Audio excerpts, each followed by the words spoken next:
Hello. There. Okay. Let's hope that doesn't happen during the show. Hello, hello. Are we doing back there? Oh, we're live. We're live, folks. Good evening, everybody. We are live here at the Cause Theater. My name is Scott Michaels, here at the Cause, where we are helping each other evolve, and we're very happy to be broadcasting our first live episode of Gang Culture, our podcast out of Wilmington, Delaware. Tonight, we have a really special guest. It's someone that you've all become quite familiar with. We get to turn the microphone on the other side to our host, Orlando Foreman, as well as bringing back three of our former guests from this season. Tonight, we're going to be asking some wrap-up questions as we celebrate our first season. We have had 10 episodes so far in our pilot, and if you're listening from home, you must like it so far if you're here on the 10th episode. But let's go ahead and we're going to start with just celebrating the fact that this has been a great journey, and we want to give some thank yous right off the bat. First of all, we have to thank Mr. Dennis Finicaro, and he actually is the person who wrote the grant to get Gang Culture funded. So thank you very much, Dennis.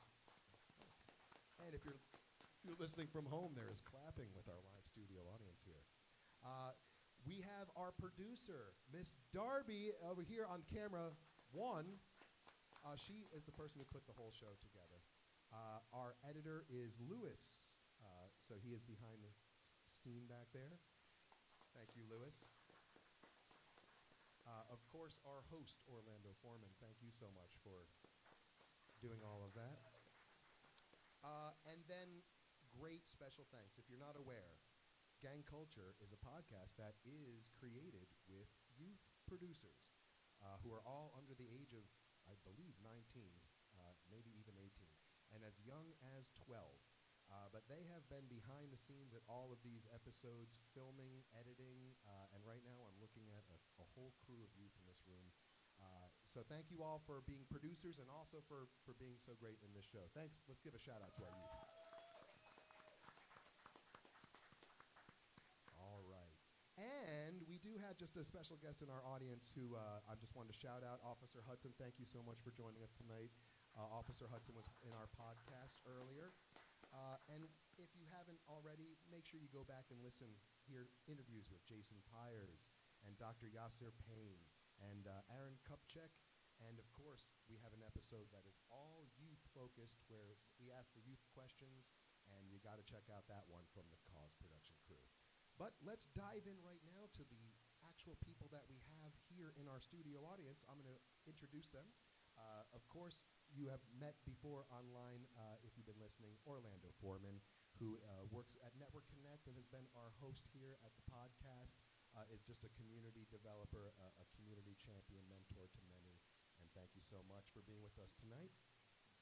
We have another friend of mine, Mr. Damon Warren. Damon is the educator from Philadelphia and is the founder of the Peace Initiative, which stands for Please Educate All Children Equally. He's a big-time advocate for, justice, I would say, and social justice all around. He's also here in the Wilmington area doing some work with youth. We have another friend of mine, Mr. Ellis Rouse, who is a community educator, and he brings some firsthand insight. If you listen to his episode, you know that he is also a member of the Bloods, who was back in Brooklyn. And then we also have Miss Diane Moss, who is currently at the Howard High School. I met her because one of our youth producers kept raving about their favorite teacher who really believed in them and thought that she should be connected to this, the cause and the podcast and all of this. But we want to thank you for coming because you brought a whole class of students here to learn about broadcasting. So thanks, Miss Moss. That's our panel right now. And again, I'm Scott Michaels. I'm the CEO of The Cause. And this is my first time hosting, so please bear with me as we get started. I do want to start before we get into some of these questions for the whole panel. I want to talk to you for a moment, Orlando. I believe this was your first podcast. What was it like sitting in the other side of the seat and discussing something, as vital and important as gangs and gang culture? Well, for me, this was my first podcast as well.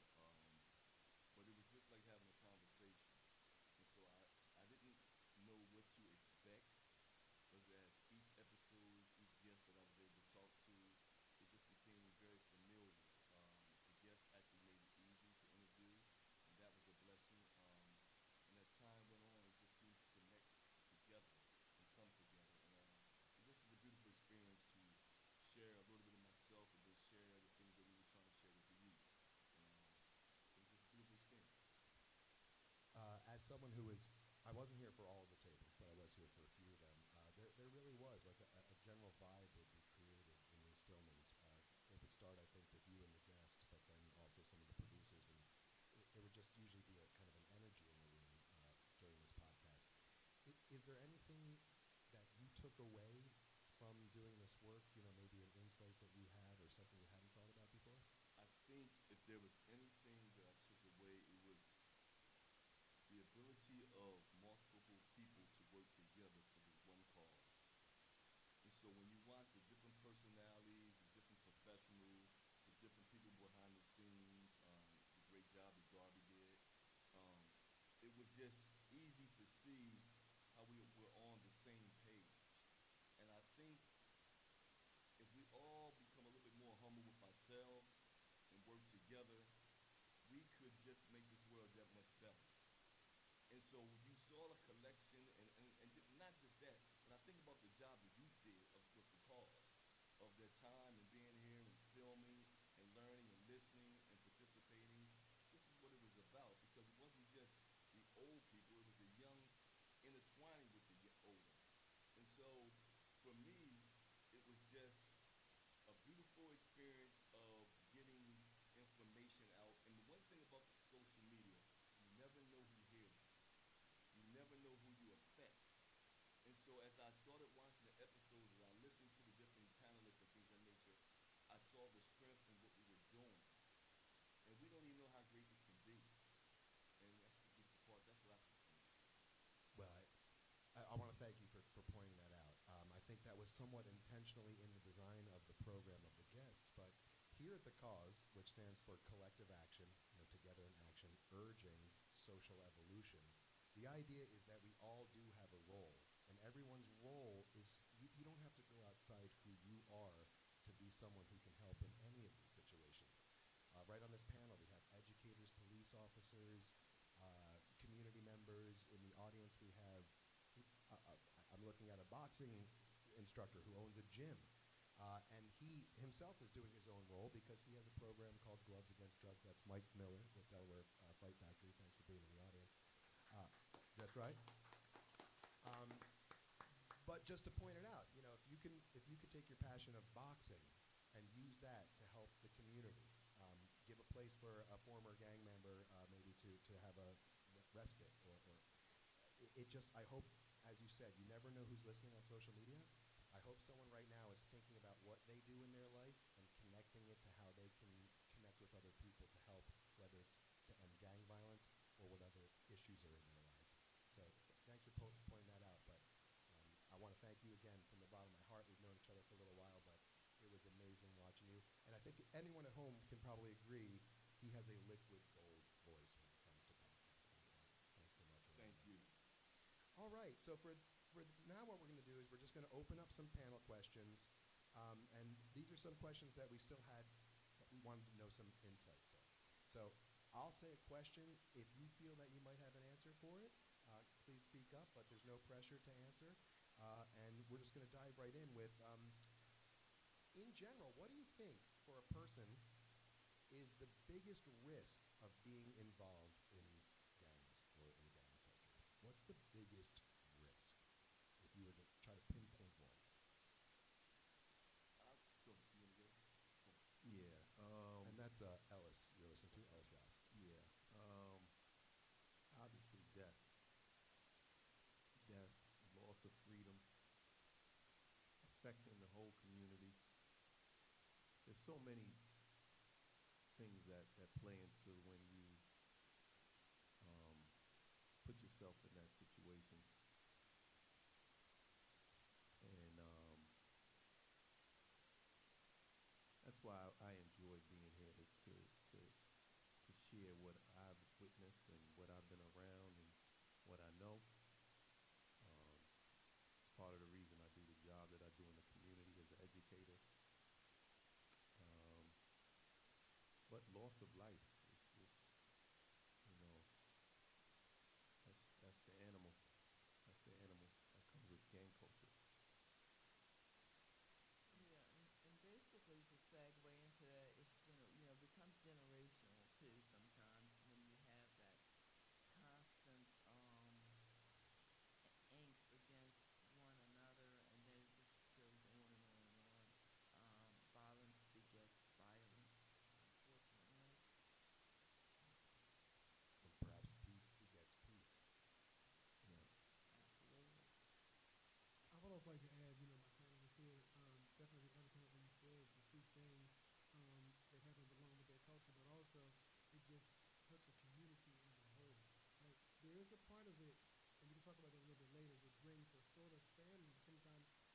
dysfunctional families as well. I'm not saying it's always dysfunctional, but they see elements of it. Does make that part of it dysfunctional, but then it impacts the entire community as well. And it could create a dysfunctional community. It could also impact those individuals that might not be involved in the gang. It harms them as well. So.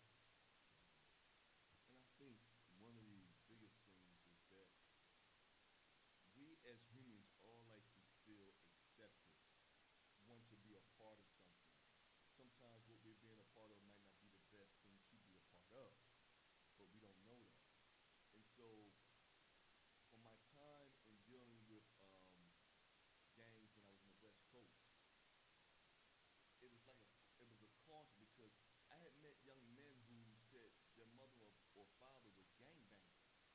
And it amazed me because this was kind of foreign to me and I didn't understand it.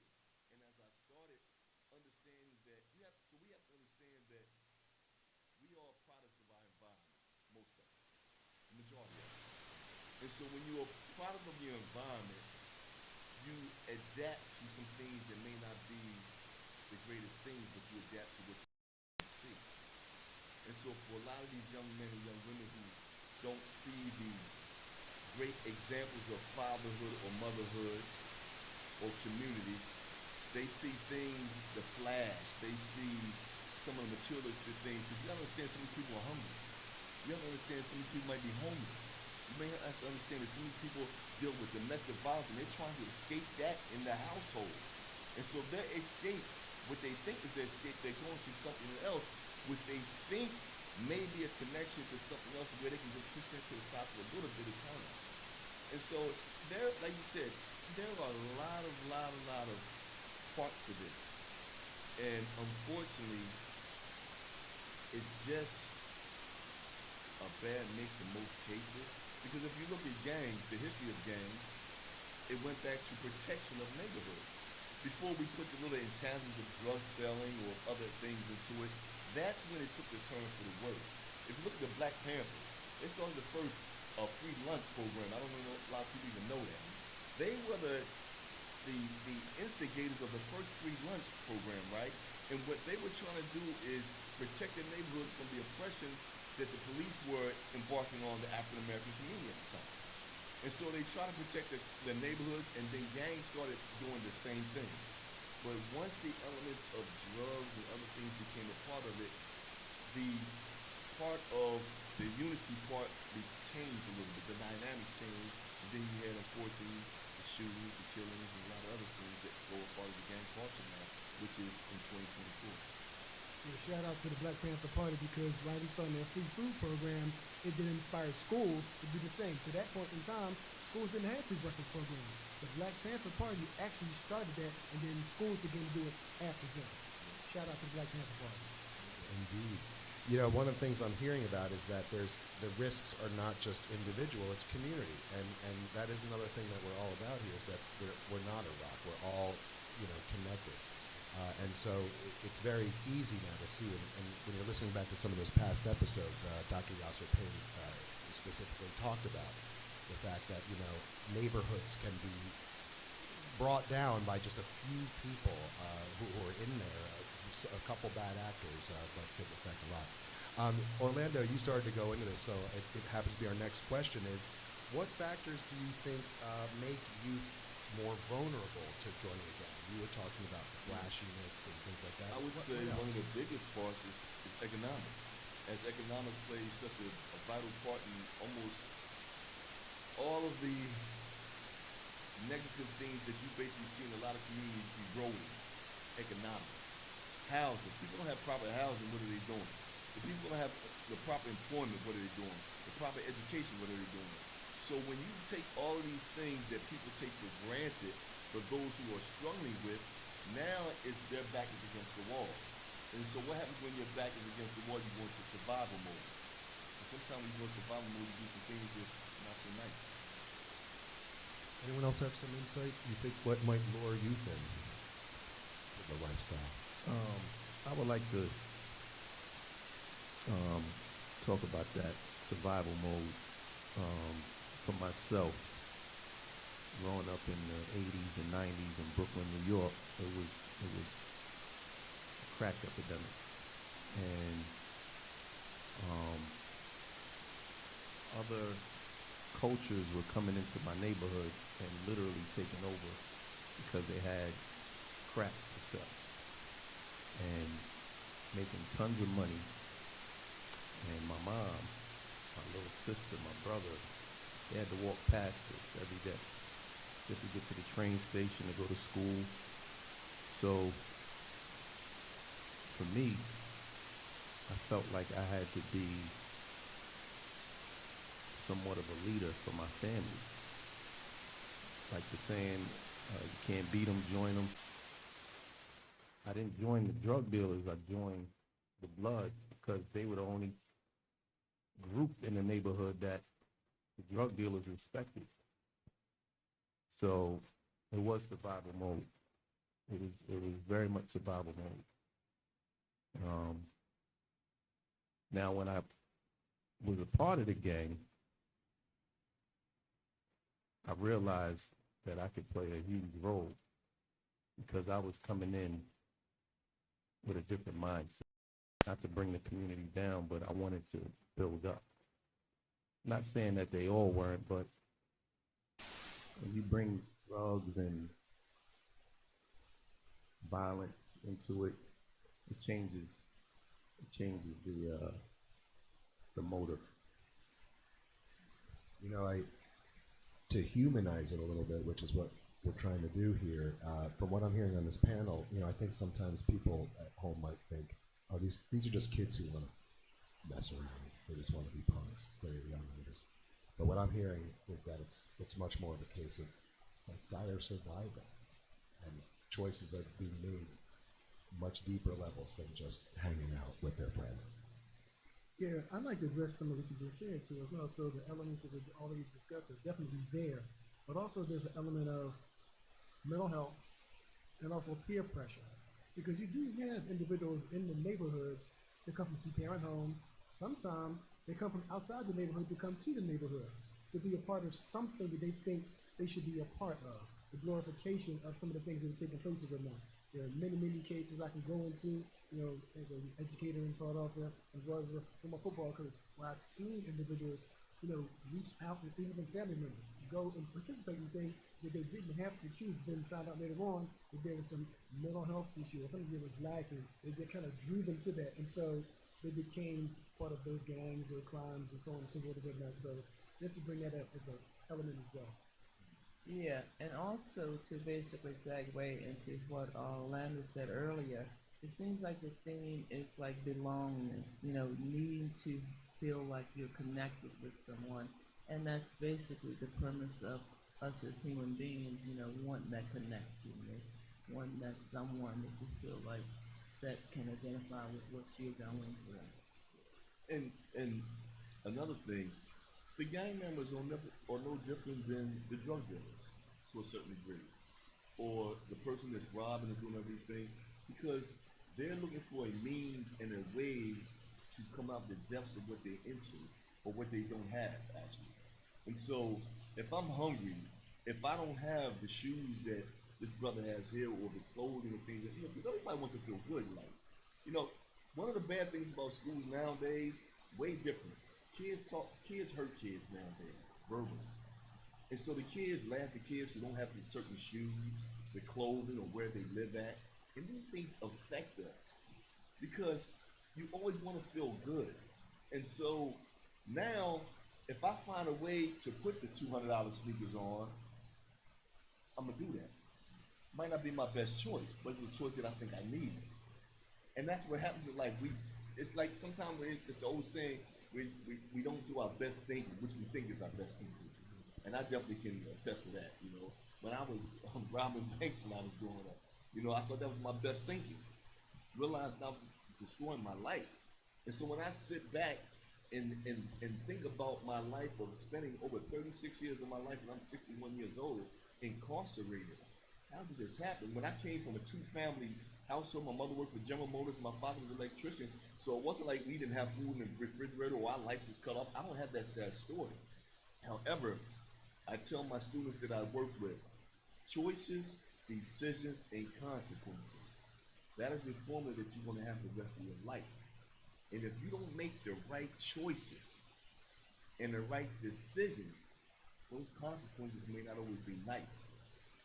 Now, it doesn't mean those consequences have to define you, because when I look at my life now, I'm spending 36 years of my life incarcerated, being released in 2018, and next year makes 6 years I've been home, and the type of job that I've had, the type of events that I've been to, lieutenant governor with you, attorney general, I would have never dreamed that. Down Dover, talking in front of legislators, down at the University of Delaware, talking to college kids, I would have never dreamed this. So my point is, I'm not letting my past define my future. And that's what we have to do to our students. We have to let them know, okay, maybe it wasn't so great thing, but it doesn't mean that this has to define you. But we have to get the information out there. We can't be afraid to get our hands dirty. And we got to be willing to love on our youth, to love on our kids.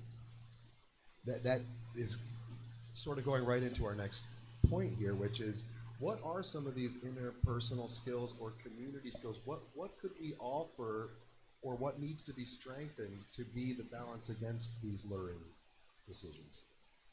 We'll take a stab at that. Entrepreneurial programs, and as you know this, as educators, we're all educators in our various disciplines, but providing more entrepreneurial training, because a lot of these kids in the hood, they're smart.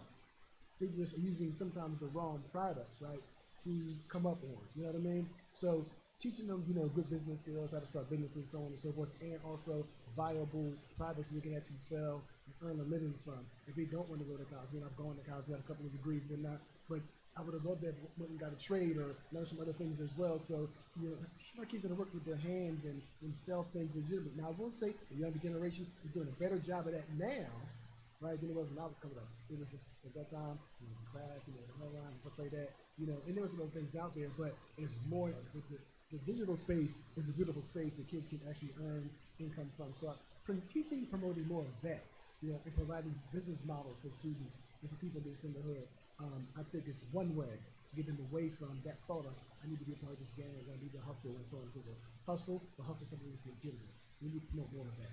I just want to add something to what you're saying there, is that I think sometimes it's our collective low expectations that are creating a low bar. And we think people don't want to be involved, and so what I've learned when I'm working with youth is that the higher you set the bar, they are hungry for leadership positions. They're hungry to be a part of this. I think we're writing off the youth a lot. And when I'm hearing what you're saying, maybe we could give them more entrepreneur type situations where we literally trust them and put the hands in their pockets, sort of like the youth here who are filming here at the cause. Anyone else have any suggestions on that? Well, I think that it would really be good for the community programs to make sure that the parents are involved in training and be able to identify when there's possibly something different going on with their student. Does it look like gang activity? What does it look like? I think a lot of parents just don't know what to look for and kind of like don't understand totally what gang is and how dangerous it is to have your kids a part of it. That's also taking us funny into our next question, but I want to go back to connect something for a moment. The shoes, I think if you're listening and you're a youth, you've heard it, what are those? And that is when you're shaming someone over the brand of shoes that they're having. And I'm going to argue that doesn't just affect the kids, that affects the parents. Like, first of all, their emotional feeling that I'm not providing for my kid in a way that they can feel comfortable around their circles. But also financially, feeling the pressure to provide some, $200 pair of sneakers, as you said. But now, when you're talking about parents need to be more aware of the signs of this stuff, what are other things that we can do to raise awareness, either to parents, to other youth, to the community? What are the best ways to raise awareness of gangs, gang violence, and this kind of issue? Well, basically, I think workshops, anytime you offer like different workshops in different communities that are throughout the neighborhood, I think most parents, they want their kids safe. The bottom line is they just want sometimes to know how to keep them safer. And if community services can offer some type of group workshop for them, that's a step, I think, in the right direction. And a workshop that's that's not just a commercial, that's not being talked to, that's like you're working through stuff live in person with some other people. Correct. You're dealing with social behaviors, setting goals, all those things that kids need to know to be successful. But I also say, I totally agree with that, but then take that workshop and then cut it up into reels, because everybody is in tune to their phones and TikTok and things of that nature, whatnot, and chop that up and send that out and advertise that through social media, as I'm sure you're all aware of. That's what's going on today. You all might think, listening from home, that I just got Mr. Warren to say that right here, but why don't we take a look at some of the reels that we had this year? You're listening to Gang Culture right now, and this is our 10th episode. It's a live studio audience episode, and so we do have some reels, I believe, that we prepared from some of our past episodes. Can we take a look at those, crew? And I think we should be able to see them also on this. All right, the studio audience can see them. All of our programs are available on YouTube at Cause Community Network. And then you can find the Gang Culture podcast anywhere. If there was anything that you would...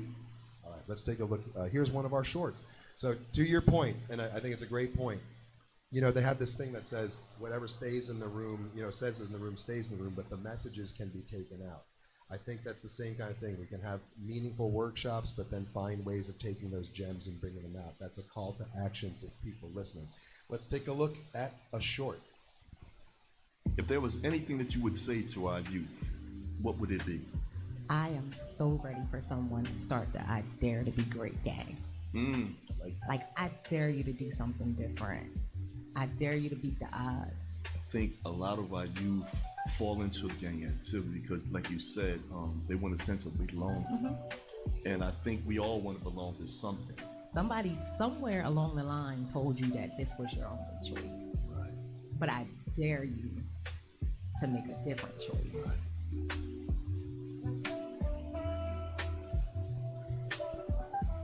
That's a nice I am call a to woman. action. I was going to say, that's a great call to action. Thank you.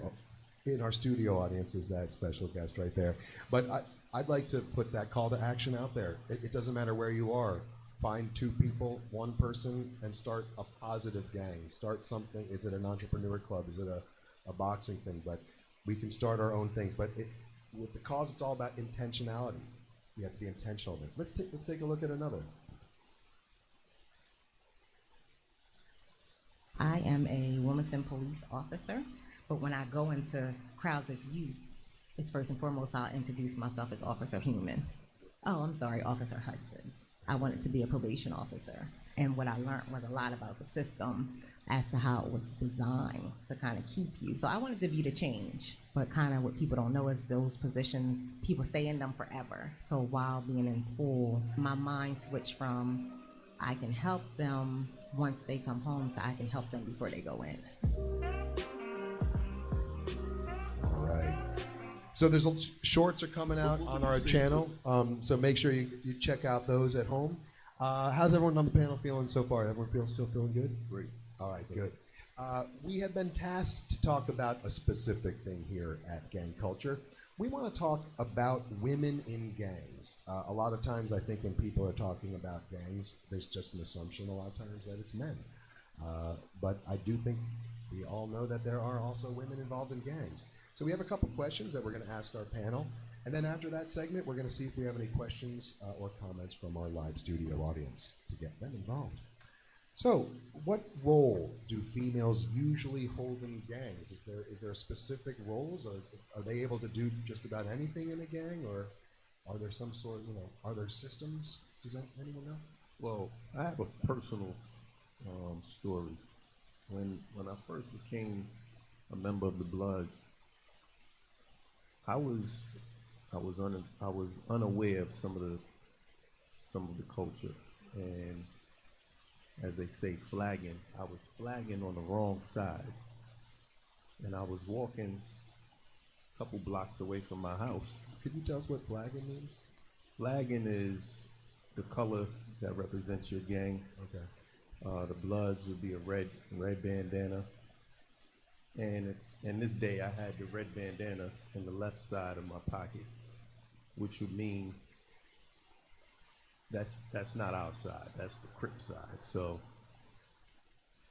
I was walking, enjoying my day, and I heard a yell from across the street, and it was a female. And me thinking I was cute, she was trying to get with me. And when she walked up to me, she said, "What sex you claim?" And I was taken back because it was a female. And I almost didn't take her serious. And as I kind of hesitated with my answer, she pulled out a knife. And then I started to react. And I told her who, at the time, my big homie was, my big brother. And she was like, because he was well known in the neighborhood, she was like, "He let you walk around like this? You know you flagging on the wrong side." And honestly, she scared me. So my point is, females in the gangs are, from what I know, very aggressive. It's like they have something to prove. You know, they may have boyfriends that initiated them, brothers. So, from my experience, very aggressive. Females are very aggressive. And a lot of times, they're the ones pulling the trigger. So, because they can kind of fly under the radar, lure. So, just me spreading that, I just wanted to spread that awareness that don't take it for granted just because it's a female, that she won't be as aggressive as a male. Yeah, I agree with that. I've had some conversations with some female ex-gang members, or maybe gang members now, and they basically, what you just said is absolutely true. It's, yeah, they're just as aggressive, and they have seen and done some of the same things that some male members have done. They'll say things like, "You find someone in the river doesn't mean they just like drown." You know. I mean, I'll just take it back to the history of women in the world.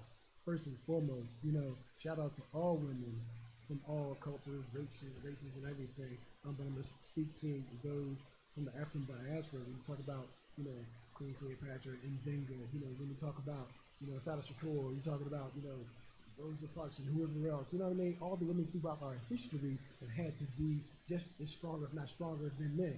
So that sort of inner, feeling, sort of inner, things intrinsic within women just extends into the gang culture as well. You talk about leadership, in corporations and so on and so forth and whatnot. So all those elements are definitely present throughout the history, but also speaks to their involvement in gang culture. And we talked about those Black Panthers early on.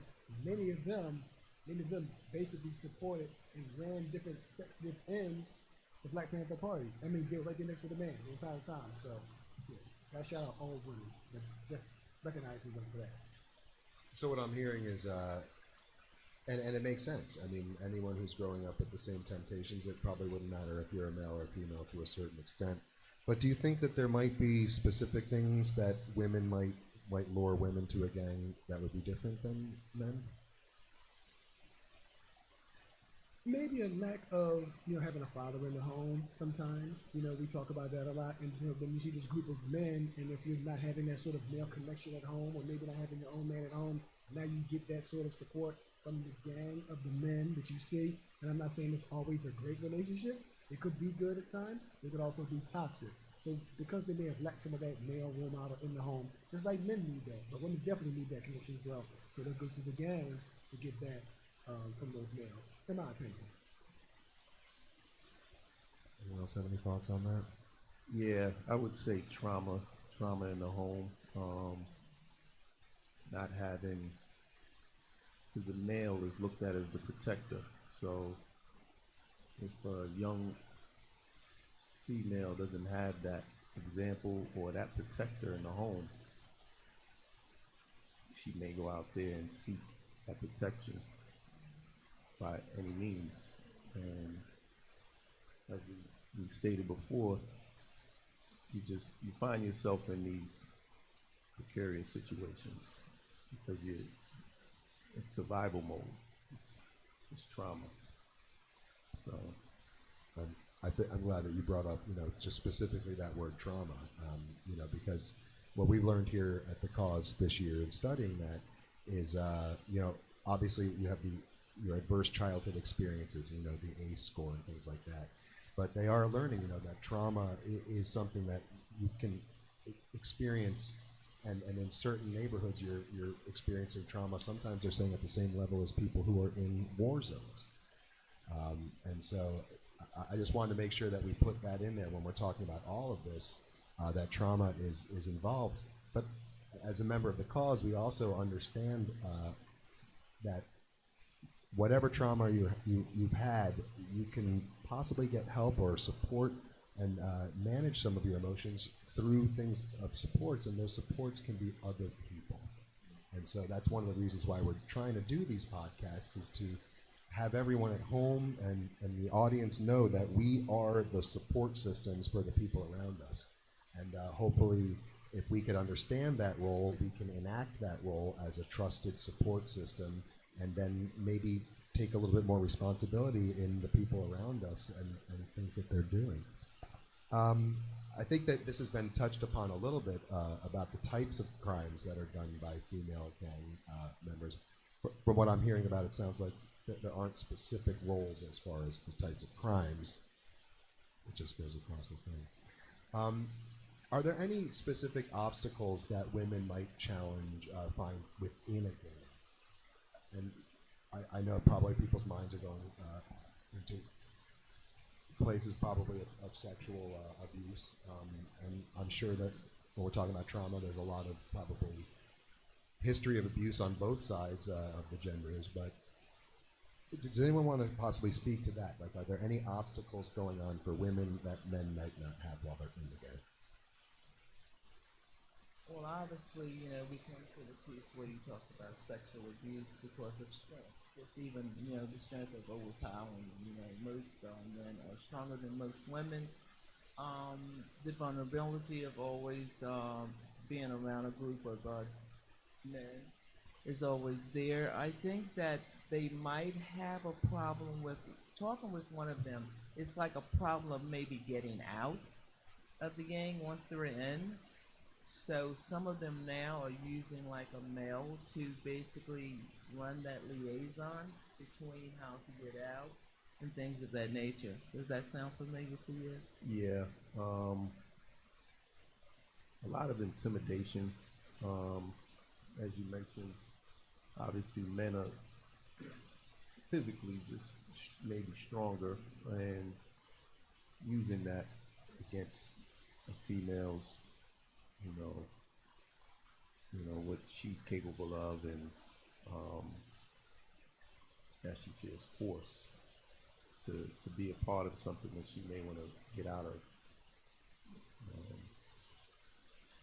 And that's what I mean, like you put yourself in these situations that, the guy that might have brought you in was like a brother figure. Now he's turning into a sexual monster, or somebody that would abuse you or use you. Now, personally, I didn't witness that, but I know of it. Are there different consequences, or is the process and I remember, Ellis, from your episode, that you really don't get out of gangs, like, not quite like that. No. And for people who want to learn more about that, please go visit the Ellis Rouse episode of Gang Culture. So in that sense, is there any difference, and you had sort of alluded to it, that if a woman's maybe trying to get out of a gang, they might have some sort of man try to negotiate that or something. Is there different ways for women to try to get away from it than men? I've not witnessed it. Yeah. I've not seen, I haven't seen a man get out, so I can't imagine how a woman can get out. So it's not like, oh, okay, because you're a woman, we'll let you back out of your commitments. Yeah. In some cases, I think it would be worse because a lot of times males share some of the dark secrets with females, and she knows too much. I can't let you out. So that's a part of the culture that you're in. You just know too much. We're about to open up the some questions to the audience here, but I wanted to make sure, is there anything else that we haven't touched upon that you would like to say before we do that? Thanks, Damon. Yeah, it was a beautiful thing that I saw this past. I'm a huge hip hop fan, and it was a beautiful thing that I saw this past week. You're seeing the Not Like Us, being played over and over again.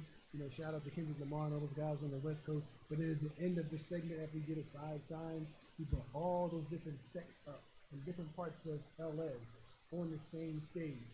And showing unity. And at the end of the day, if we as a people in the community were able to come together like that for a great cause, not just for a picture and a photo up in the song, but at least that imagery, and they take that energy back to the community and begin to work together, we wouldn't have as much, say, gentrification of our communities and things of that nature. We'd have people owning their own homes and having businesses and still maintaining inside their community. So that's something that, gang culture could actually do. Maybe I'm being too, optimistic, I guess, about that. But, that energy painted that picture. And that's what the youth is sitting out there today, and those watching online, to take that, maybe that image, and say, hey, maybe we can come together like that. So that thing that Kendrick Lamar and all those different sections of different parts of the neighborhood out there, you call them sections and whatnot, that image is powerful if used correctly. I could actually speak on that. So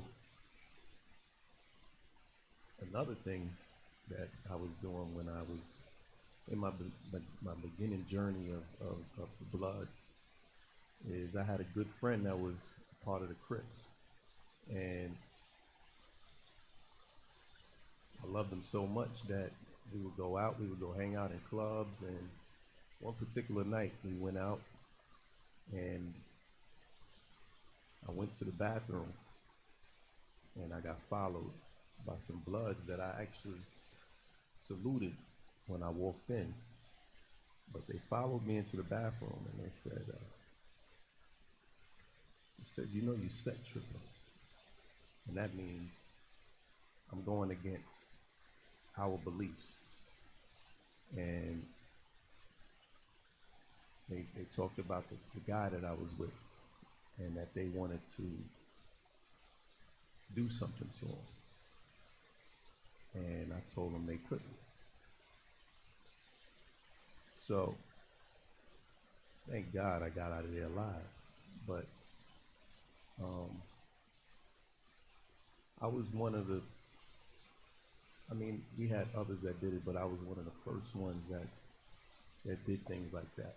Like Kendrick Lamar had different sections together, what people would think is the ops or the other side. I looked at everyone as brothers and sisters. I didn't see it like that. And because of that, I was challenged, but I think it helped. Because at that time it was a war between the Bloods and the Crips, and it slowed down a lot of the violence that was going on. Because then I would go around his neighborhood and vice versa. They would say things to him, and he would say, "You're not gonna do anything to my brother." So, you know, I think first and foremost, we're humans. You can get caught up in the culture, but you're looking at someone that looks just like you, talks like you, as a mother, as a brother, as a sister, as a father, and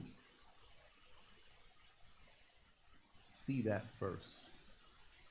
That's what I did, and I was able to help in my small area in that capacity. Just being an example. I'm so grateful that story ended up working out, so that we get to know each other. But I think what you're putting out there is that we are the individuals that, whether we know it or not, we have a choice in how we react to things. And maybe if we start making choices collectively for our best benefit, it would make those choices easier for people to make. We sometimes say that, like, humans are like faucets, magical faucets, in the fact that it doesn't matter what temperature the water comes into you, we can choose the temperature that comes out. And I hope people listening at home, even people who are currently involved in gangs right now, are recognizing that they have this structure of influence that could be flipped to become the ones who lift up the communities again, as they had been doing in the past, like the Black Panthers. It's a choice that can be made. And maybe there's some narratives coming down from other areas that are making people not have the clearest choices, but I want everyone listening to know you have the choice to choose what you do with the power that you have, whether it's in a gang or not. You could be the ones who choose to, when we make lifting up people as cool as knocking down people, I think we'll get in a good spot. And what I'm learning today is that we can all do this together with our own roles, but it's part of it is realizing that we have our individual role in it. And sometimes it's a risk to take, and again, Alice, I'm glad that risk worked out for you. But if there's one more thing, and then we're going to open up to the audience. Yeah, Orlando. On that note, I think about, I guess it's almost 3 years ago, how you and I met at the art show. And so we were having a conversation based, with the resource table and things of that nature. But we was just a natural vibe. And I think people have to be open and receptive to, regardless of how someone looks or the color, that at the end of the day, we're still humans. And so we have that common thread that the Creator gave us as humans. And so we can't be afraid to say hello to somebody or smile at somebody. And I think, a lot of the youngsters that I deal with in the school, so my school was like Eastside High. Y'all know what Eastside High was like. East Side. Yeah. And so many of my youths walk around with the grit face on each other. And I say, why do you look like that? Why do you look at them like that? And so we have to change that narrative, and we have to make them understand, man, love is universal.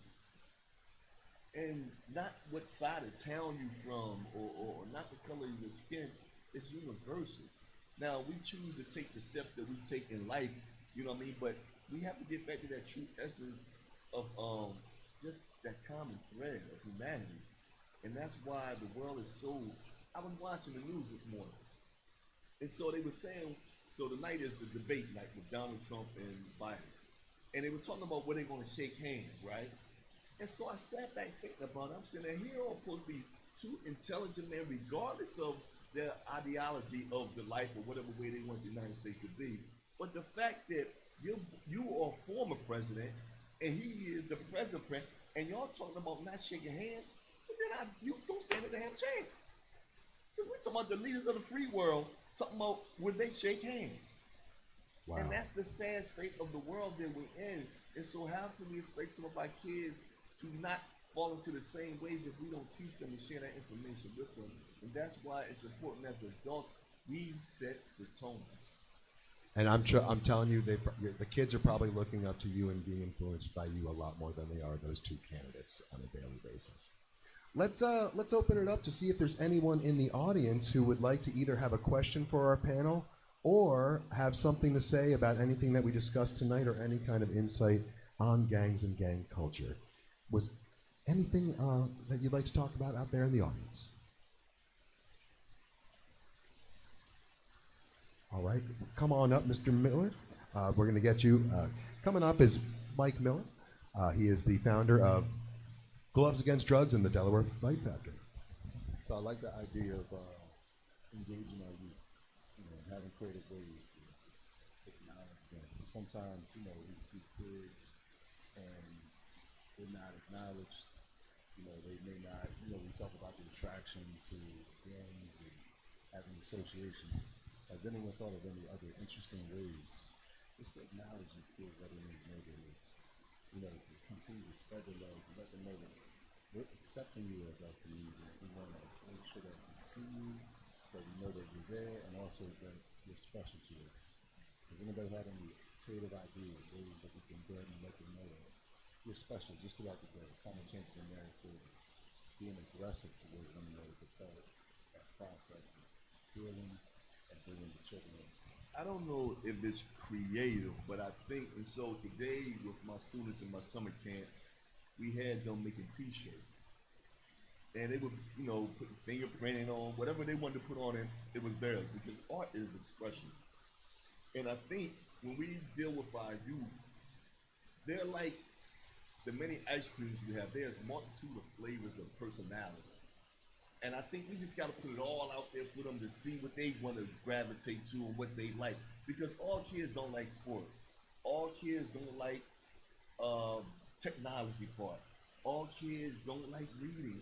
So all of my kids are like very unique within their own ways. I just think as an adult, we just have to find a way to put as much creative information out there and opportunities and let them grab onto it. And in hopes that it sparks that I want to do. You know what I mean? I don't have to do this. I want to do this. I like drawing. And so I don't think it's a master plan for that. I just think that we just have to be creative and give them the opportunities and put the information out there for that. If I can just other ways of acknowledgement. Damon. Yeah, if I can just add on to that. So currently in real time, tomorrow's the last day of a 2-week camp that we're actually doing. Shout out to Joseph Devane and also DSCYF and the Delaware Ducks, yeah. Delaware Ducks football camp, but also not just football, substance abuse awareness, saying no to drugs. So in addition to providing them with football training, and I'm the former head football coach in Philadelphia as well. So with being in part of this camp, we give them football skills and drills and so on and so forth. And they love that part, but at the end of every single day, we're giving them words of wisdom about saying no to drugs and so on and so forth and making smarter choices. We literally just played a game a couple of days ago where they put on glasses, and it was glasses to make them feel like they were high and had to make them go through an obstacle course, and they couldn't do the things with that. And then broke it down afterwards. Listen, if you use these things, this is how you're going to feel. How can you play football? How can you act in life? So just providing them additional information. I call it tricknology. So sports, yes, they love the sports. But I call it tricknology. We're also tricking them to learn other things as well, mentoring them and so on and so forth along the way. So, I just want to give a shout out to Coach Joe and to you as well, the Delaware Ducks. They're one of these groups that understand as a coach, you are a mentor. People are looking up to you. You have a power of influence. And I'm just going to put it out there. If you are a coach or a teacher and you're not using that power of influence, I don't want to necessarily say, but maybe shame on you. I mean, sometimes it's you're the only voice that they might be listening to. So, and I also wanted to shout out the state of Delaware, who actually funds this podcast, because they understand this, and there's a whole department that funds different prevention programs. A lot of them have evidence-based components. I believe even Gloves Against Drugs, Michael, who was here earlier. And so another thing I want to put out there is, first of all, thank you to the state for that. But what other creative ways could we do that? We have football, we have boxing here at the cause, we have video production. I think what we're getting at is there's a lot of different venues, but if we can get all these different venues to not just bring a kid in, but then also take that opportunity to educate them. Yeah, just being more intentional about mentoring, that's forthcoming. Stay tuned. And I, at the monthly focus, which we have a show every month here out of the Cause Theater, we do acknowledge one youth, but that's not enough. And I really do like the idea of what other ways can we acknowledge youth, and not always just the superstars, but kids who are making it through every day in this world right now. Do we have any other audience comments, questions? Is that one in the back? All right, come on up. For those listening at home, I'm not sure. You've gotten to hear her once before on the episode. Oh, is this one from home? Is this one from online? Oh, well, here we go. This is our producer, Darby. Hi. My question is actually to you, Mr. Damon Warren. Okay. In your episode, you mentioned that there was a young man that felt like it was his destiny to be in prison. He was born, was in and out. What advice would you give to youth that have that line of thinking? What ways can we encourage youth to branch out or try to find success in other ways or find a mentor or something like that? Yeah, so in that particular case, and that'll be on, I guess, an episode in a couple of weeks, the young man was actually born in prison because his mother was in prison and his father was in another prison. So when I used to engage with him, and you know who he is, I'm not going to say his name, but he would say, I'm supposed to be here. This was my destiny because I was born here. I'm probably going to end up dying here. They actually graduated him and so on and so forth. And once he graduated, he was one of those that got out, went to the community, then did something else, and now he's in jail for the rest of his life. But to answer your question, we have to provide them as many opportunities. At the end of the day, it's about choices. We talked about choices earlier, and sometimes, you can lead a horse to water. I hate to say it, you can lead a horse to water, but you can't always make them drink. But providing as many options and visuals, children tend to want to be what they see. So we can get to them early enough and provide them those options of seeing more positive things, whatever it may be, the sports, the arts, the business, whatever, something positive. To actually really, they may grasp one-to-one. I want to talk about a young man recently who I just helped at a school. I'm doing some work in Delaware, in Wilmington, and his mother was, very similar. She was on drugs. She was in and out of incarceration. She got incarcerated, but then we got him. And sometimes we look at it as a bad thing when a child gets placed somewhere else. But this young man got placed in southern Delaware in a situation where it was in a farm home, a home that had a farm. He began learning trades. He began going to virtual school. And so many of the things he was doing in the city, he began not to do anymore. And he because he saw these new things. He was always a good kid, but just saw negative things around him all the time. Taking him out of the environment, providing other things to see. A lot of it just deals with that. We talked about environmental things as well. If we get these children out of their environment sometime, and give them other options to see, things that are positive, it could be there for them. So there's no one answer to your question, but at the end of the day, giving them something to see other than what it is they do see could be the way. But lastly, it's up to them to do what it is. It's their choice. Okay. I would like to add to that. The way I got involved with being a community educator, basically what I did was the guys in my neighborhood that were part of a gang, I just had dialogue with them. I engaged. I asked them questions. I asked them what their interests were, things that they think they would want to do. And then I helped them get to that point. Now, I know not everyone can do that. I was in a position to do that. But I felt like the only way I could help them is to really help them, to really be there, hand and foot with them. And we were able to do something really special. At that time, we started a basketball program that had prevention attached to it. And I just feel like as community members, they're human. We have to engage. We have to find out what they're going through. When you ask, how you doing today? Really listen. Really offer some sort of comfort. Because going back to that trauma, that's what a lot of the community is dealing with. And if there's no one to talk to, if there's no one to talk about it with, what do you think is going to happen? I want to touch back on just one thing Mr. Warren said, which was you can bring a horse to water, but you can't make them drink. But one thing that we've learned here at the cause over the last couple of years is consistently offering that water, a consistent, regular offering, because it might take 20 times walking by the water to understand that's water that you can drink. I agree. That's a key point, Scott. I'm a classic example of that. I was a 3-time loser, incarcerated, played college basketball, never really was a street kid. I mean, project, right? And Mr. Warren gets it right off the rip.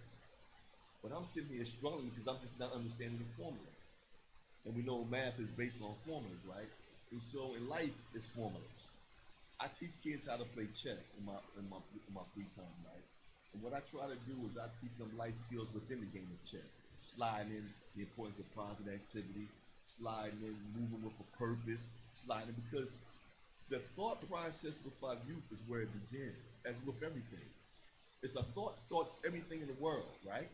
And so our children are no different. And then you just said a key thing. We have to stay consistent. It's not a one-time conversation. You think, okay, they got it, and it's it. It don't work that way. Just had a million people tell me, listen, when you keep acting up, you're gonna end up like your boys down there. And I just, yeah, old man. I remember drunks telling me that.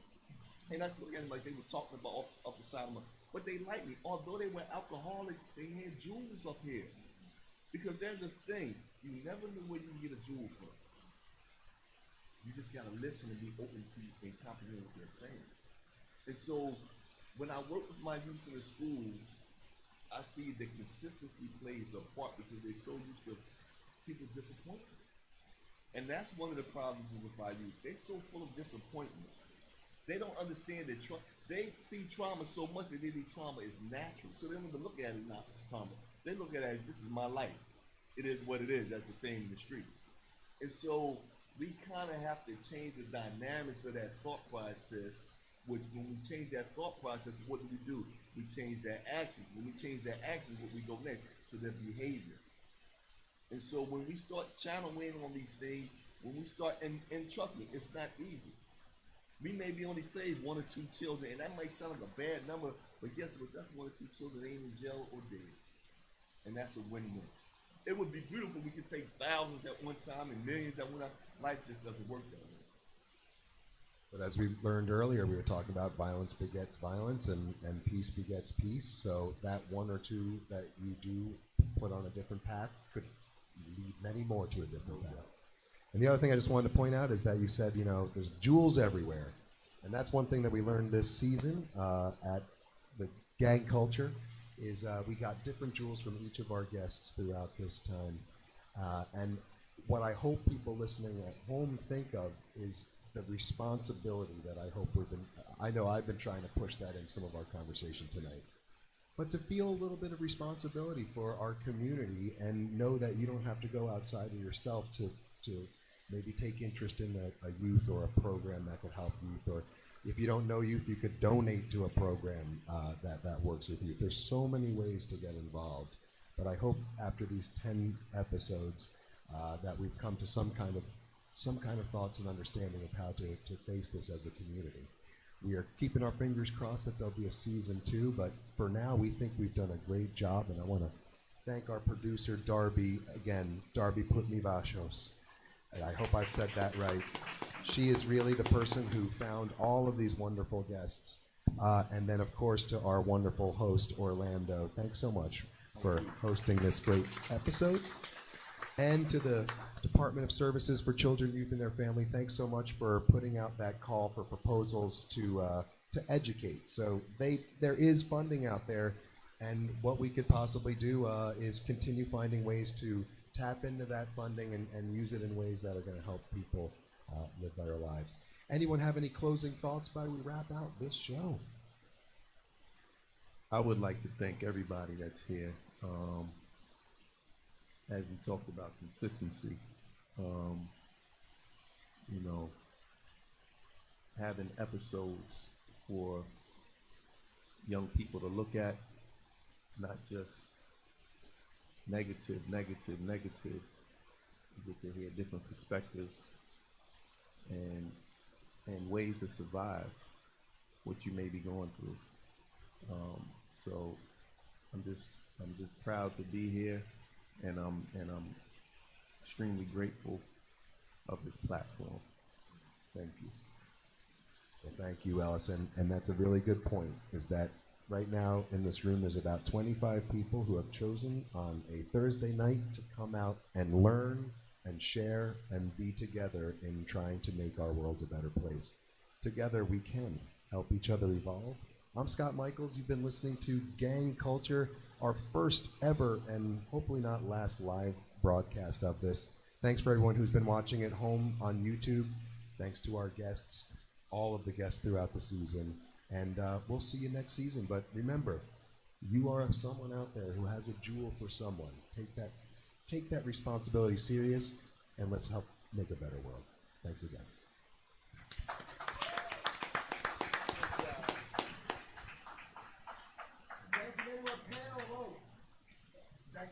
We gotta get a picture before we get up there. Yeah, so can we get a picture? Everyone in the room can come up for a picture of this monumental occasion of our wrapping up the thing. Again, Mr. Foreman.